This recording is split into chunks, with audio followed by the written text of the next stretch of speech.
Hello friends, আমার channel town Barbies লাইফস্টাইলে তোমাদের সকলকে স্বাগত। আমি আবারও চলে এসেছি নতুন একটা গল্প নিয়ে। এখানে তো তোমরা দেখতেই পাচ্ছ তিন্নি কিন্তু বাগানে একা একা বসে আছে। তাহলে চলো দেখে নিই আজকের গল্পতে কী কী হতে চলেছে। তিন্নি, হ্যাঁ তিন্নি, কিরে তুই এখানে বাড়িতে বসে আছিস? আমরা তো তোর জন্য অপেক্ষা করছিলাম। তুই আজকে খেলতে যাবি না? আরে পাখি, রিনি, তোরা আমাকে ডাকতে এসেছিস? আমি না আজকে খেলতে যাব না রে, আজকে তোরাই খেল। আমার আজকে মনটা একদম ভালো নেই, ওই জন্যই যাইনি। এ বাবা, কি বলছিস তিন্নি? আজকে তুই খেলবি না? আমরা তো তোর জন্যই অপেক্ষা করছিলাম, তুই আসলি না জন্য আমরা তোদের বাড়িতে চলে এলাম। তোকে ছাড়া খেলতে আমাদের একদম ভালো লাগে না রে তিন্নি। এবার তুই বলছিস খেলবি না? হ্যাঁ, রিনি একদম ঠিক বলেছে। আমরা তোর জন্যই তো অপেক্ষা করছিলাম, আর তোকে ছাড়া খেলতে আমাদের একদম ভালো লাগে না। ওই জন্য তো তোকে তোদের বাড়িতেই ডাকতে চলে এলাম। এবার তুই বলছিস তুই খেলবি না, তাহলে কেমন করে হবে? আরে বাবা, তোরা এরকম কেন করছিস? আজকে আমার মনটা সত্যি ভালো নেই রে, না হলে তো আমি রোজ খেলি। শুধু শুধু আমার জন্য তোরাও খেলছিস না। আচ্ছা ঠিক আছে, তোরা যখন এখানে এসছিস তাহলে আমরা একসাথে গল্প করি। আচ্ছা তিন্নি, তুই যে বললি তোর মনটা ভালো নেই, কি হয়েছে রে? আমাদেরকে বল, আমরা কি কিছু করতে পারবো? না রে, এখানে তোরা কিছুই করতে পারবি না। আসলে কাকিয়া না খুব ভয় পেয়েছে রাত্রে, জানিস তো, ওই জন্য। কিন্তু আমিও কাকিয়ার আগে ভয় পেয়েছিলাম। আমি না দরজার কাছে কাউকে একটা দাঁড়িয়ে থাকতে দেখেছিলাম। আবার সেই দিনই কাকিয়া রাত্রেবেলা খুব ভয় পেয়েছে, আর এতটাই ভয় পেয়েছে যে কাকিয়া আর এখানে থাকতেই চাইছে না। কাকিয়া বলেছে কাকিয়া ছোট বোনকে নিয়ে মায়ের বাড়িতে চলে যাবে। তো ওগুলো কথা শুনে আমার খুব কষ্ট হয়েছে। কাকিয়া বোন ওদেরকে ছাড়া আমার একদম ভালো লাগে না। বাড়ির সবাই বোঝাচ্ছে, কিন্তু কাকিয়া কিছুতেই শুনছে না, ওই জন্য মনটা খারাপ। এসব কি বলছিস রে তিন্নি? তুই কাকিয়া দুজনেই কাউকে না কাউকে দেখতে পেয়েছিস? ধুর পাগলি, এসব আবার হয় নাকি? ভূত বলে কিচ্ছু হয় না, তোরা শুধু শুধুই ভয় পাচ্ছিস। কাকিমণিকে তোরা সবাই মিলে একটু বোঝা যে ওগুলো মনে হয় কোনো মনের ভুল হবে, তাহলেই দেখবি সব ঠিক হয়ে যাবে। কি জানি কবে সব কিছু ঠিক হবে। মা তো কাকিমণিকে খুব বোঝাচ্ছে, আবার ঠাম্মিও বোঝাচ্ছে। দেখি হয়তো সব ঠিক হয়ে যাবে। আচ্ছা পাখি, তোর হাতে ওটা কিসের ব্যাগ? কি আছে ওতে? ওহো, তোকে তো এটা বলাই হয়নি। আসলে এই ব্যাগের মধ্যে গ্লাস আর জলের বোতল আছে। শোন না, আমরা এতক্ষণ ধরে মাঠের মধ্যে দাঁড়িয়ে রাস্তায় যারা যাচ্ছিল রোদ্রের মধ্যে তাদের জল দিচ্ছিলাম, আর সেই জন্যই তো তোকে ডাকতে এলাম রে, যে আমরা সবাই মিলে এই কাজটা করব। মা বলেছে এই রোদ্রে গরমে যারা রাস্তা দিয়ে যায় তাদের প্রচণ্ড জল পিপাসা পায়, তো তাদেরকে জল খাওয়ালে তারা খুব খুশি হয়ে যাবে। আরে বাহ, এটা তো খুব ভালো একটা কাজ করছিস তুই পাখি। আমিও করব তোদের সাথে। আমিও রাস্তা দিয়ে যারা যাবে তাদেরকে জল খাওয়াবো। এক কাজ কর পাখি, এখন তো মাঠে অনেক রোদ আর গরম, আমরা বরং আমাদের বাড়ির সামনের রাস্তায় দাঁড়িয়ে থাকি। এই রাস্তা দিয়েও তো অনেক লোকজন যায়, আর যাদের জল পিপাসা পাবে আমরা তাদেরকে জল খাওয়াবো। তাহলে বরং আমাদেরকে মাঠে যেতে হবে না, আমরা এখানেই দাঁড়িয়ে দাঁড়িয়ে এই কাজটা করতে পারবো। পাখি, তিন্নি একদম ঠিক বলেছে রে। এখন তো মাঠে অনেক রোদ আর গরম, আর তিন্নিদের এখানে তো অনেক গাছ আছে, এখানে অত গরম নেই। তার থেকে বরং আমরা এখানেই দাঁড়িয়ে থাকি। এখানে দাঁড়িয়ে রাস্তা দিয়ে যারা যাবে তাদেরকে আমরা জল খাওয়াতে পারবো, কোনো অসুবিধাই হবে না। আর তার কিছুক্ষণের মধ্যেই সেখানে পাখি, তিন্নি, রিনি ওরা তিনজনে মিলে জলের বোতল গ্লাস নিয়ে রাস্তার ধারে দাঁড়িয়ে পড়লো। কিরে তিন্নি, কিরে পাখি, আমরা তো সেই কখন থেকে দাঁড়িয়ে আছি, এখনও তো কেউই এলো না। সবাই তো চলে যাচ্ছে, কেউ দাঁড়াচ্ছেই না। তার মানে কি কারোরই জল পিপাসা পায়নি? কাউকে জল খাওয়াতেই পারবো না আমরা? আরে বাবা, তুই চিন্তা করিস না রে রিনি, কেউ না কেউ ঠিক এখানে দাঁড়াবে। আসলে সবাই তো গাড়ি নিয়ে যাচ্ছে, তাই আর কেউ দাঁড়াচ্ছে না, সবাই চলে যাচ্ছে। কিন্তু তুই দাঁড়া, দেখবি কারো না কারো ঠিক জল পিপাসা পাবে, আর সে নিশ্চয়ই এখানে দাঁড়াবে। তিন্নিরা এখানে সবাই মিলে তো অপেক্ষাই করছিল, আর তখনই সেই রাস্তা দিয়ে একজন বৃদ্ধা লাঠি নিয়ে হেঁটে আসে। বাপরে, বাইরে কি রোদ, আর তো হাঁটতে পারছি না। কি জল পিপাসা পেয়েছে, গলা শুকিয়ে কাঠ হয়ে গেছে। আশেপাশে তো কিছু দেখছিও না, একটু জল পেলে ভালো হতো। বলছি শুনছো ও দিদি ভাইরা, তোমরা তো দেখছি এখানে জল নিয়ে দাঁড়িয়ে আছো। আমার গলাটা শুকিয়ে কাঠ হয়ে গেছে, আমাকে কি একটু জল দেবে? তাহলে খুব শান্তি পেতাম গো। হ্যাঁ দিদা, জল দেবো তো, কেন দেবো না? আমরা তো ওই জন্যই এখানে জলের বোতল নিয়ে দাঁড়িয়ে আছি, যে রাস্তা দিয়ে যারা যাবে তাদের যদি গরম লাগে তখন আমরা তাদের জল খাওয়াবো। তুমি এসো এসো, আমাদের কাছে এসো আর জল খাও, তাহলে শরীরটা ভালো লাগবে। হ্যাঁ হ্যাঁ, দাও দিদিভাই, আমাকে একটু জল দাও। তোমাদেরকে এখানে দেখেই তো আমি দাঁড়ালাম। গলাটা আমার একদম শুকিয়ে কাঠ হয়ে গেছে, জলের জন্য প্রাণটা আকুপাকু করছে। একটু জল পেলে তবেই আমি চলতে পারবো। আমাকে একটু তাড়াতাড়ি জল খাওয়াও। আর তারপর পাখি সেই বৃদ্ধা মহিলাকে জল খেতে দিল। এই নাও দিদা, জল নাও, এক গ্লাস খাও, তারপরে লাগলে আরও দেবো। এটা খেয়ে নাও, দেখো তারপর তোমার শরীরটা একদম ঠিক হয়ে যাবে। আহ, প্রাণটা জুড়িয়ে গেল। কি শান্তি পেলাম জলটা খেয়ে। দিদিভাইরা, তোমরা আমাকে যে কি বাঁচালে। গলাটা আমার একদম শুকিয়ে কাঠ হয়ে গেছিলো। জলটা খেয়ে আমার আত্মাটা সত্যি শান্তি হলো। তোমরা অনেক ভালো কাজ করছো, তোমরা সবাই অনেক ভালো মানুষ হও। আমার আশীর্বাদ রইলো তোমাদের জন্য। আচ্ছা, এবার গ্লাসটা ধরো, এবার আমি যাই। এবার আমার শরীরটা একদম ঠিক লাগছে। আমাকে আবার অনেকটা পথ যেতে হবে। আমি তাহলে আসি। তোমাকে জল খাওয়াতে পেরে আমরা খুব খুশি দিদা। আমরা কাউকে সাহায্য করতে পারলাম, এটা ভেবেও তো ভালো লাগছে। আচ্ছা দিদা, তুমি কিন্তু এখানে একটু বসে রেস্ট নিয়ে তারপর যেতে পারতে।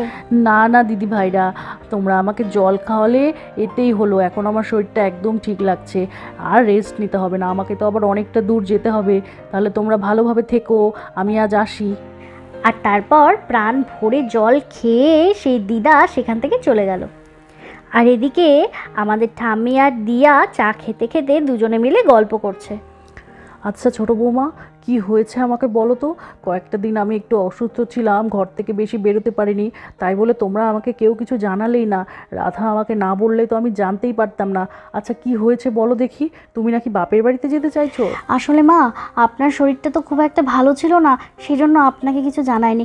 কিন্তু আমি তো আপনাকে না জানিয়ে চলে যেতাম না, আমি জানিয়েই আপনাকে যেতাম। দিদিভাইও বলল মায়ের শরীরটা খুব খারাপ, শুয়ে আছে ঘরে। আচ্ছা ছোট বৌমা, সে তো আমি বুঝলাম। সে তোমার বাবা মায়ের কাছে একটু গিয়ে কিছুদিন থাকতে ইচ্ছে হতেই পারে। কিন্তু এখন যা তোমার পরিস্থিতি, এখন তো তুমি বেশি দিন কোথাও গিয়ে থাকতে পারবে না, কারণ এই নার্সিংহোম হাসপাতালেই তো তোমাকে যেতে হবে। কিন্তু আমি শুনলাম তুমি নাকি কোনো কিছু দেখে ভয় পেয়েছো ছোট বৌমা। সেই ভয় পেয়েই নাকি তুমি এখানে থাকতে চাইছো না। কি হয়েছে আমাকে একটু খুলে বলো তো সব। আমি তো রাধার মুখেই সব শুনলাম। আসলে মা, সেদিন রাতে না আমি সত্যি সত্যি কাউকে একটা দেখেছিলাম, আর সে আমাকে অনেক ভয় দেখালো, অনেক আজে বাজে কথাও বললো। বললো যে এই বাড়িটা নাকি তাদের, এই বাড়িতে আমরা থাকলে আমাদের অনেক বিপদ আসতে পারে। তো এগুলো কথা শোনার পর আমার সত্যি খুব ভয় হয়ে গেছে মা।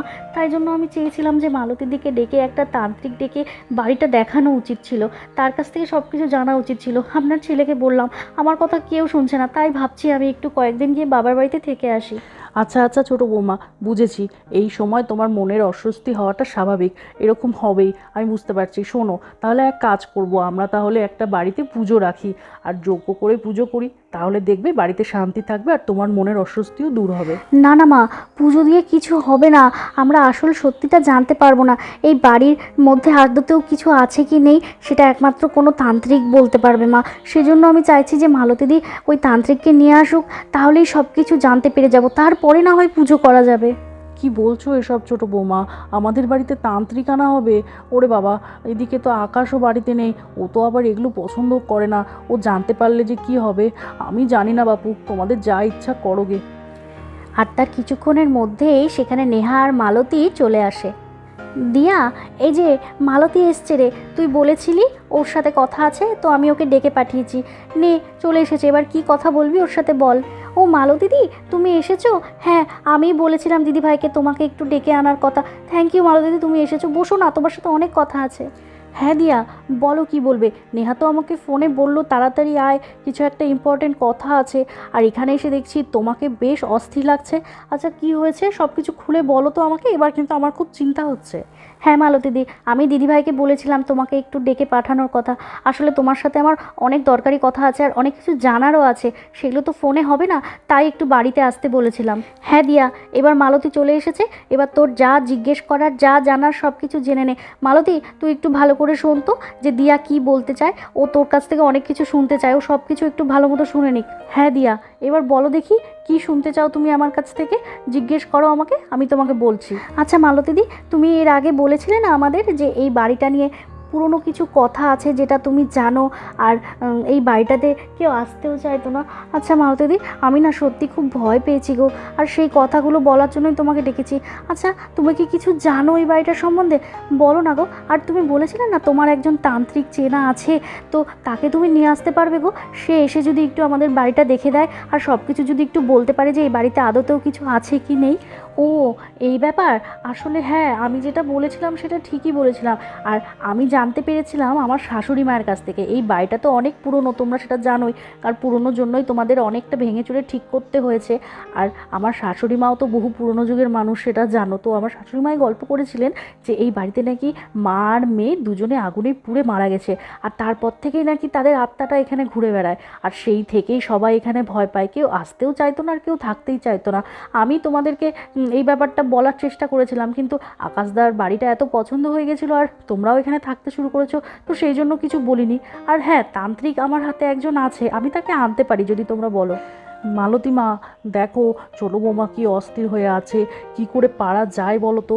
আচ্ছা শোনো, এখন তুমিও যখন এসব কথা বলছো, এখন তো আমারও মনে হচ্ছে না না, তুমি যে তান্ত্রিককে জানো তাকে বরং তুমি একবার নিয়ে এসো, সে একটু আমাদের বাড়িটা একটু ঘুরে দেখে বলুক, যদি কিছু থেকে থাকে তাহলে তিনি আমাদের উপায় বলবে, না হলে তো খুব মুশকিল হয়ে যাবে।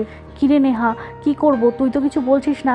মাসিমা, দিয়া, ওনারা তো বলছেন যে সেই তান্ত্রিককে নিয়ে আসতে, তাহলে কি নিয়ে আসবো? হ্যাঁ মালতী, আমি আবার নতুন করে কি বলবো? মা, দিয়া ওরা যখন বলছে, তুই এক কাজ কর, তোর দাদা তো এখন কিছুদিনের জন্য বাইরে গেছে, তুই বরং তান্ত্রিকের সাথে যোগাযোগ কর, উনি এসে একটু ঘরবাড়িগুলো দেখে বলুক যদি কিছু থেকে থাকে।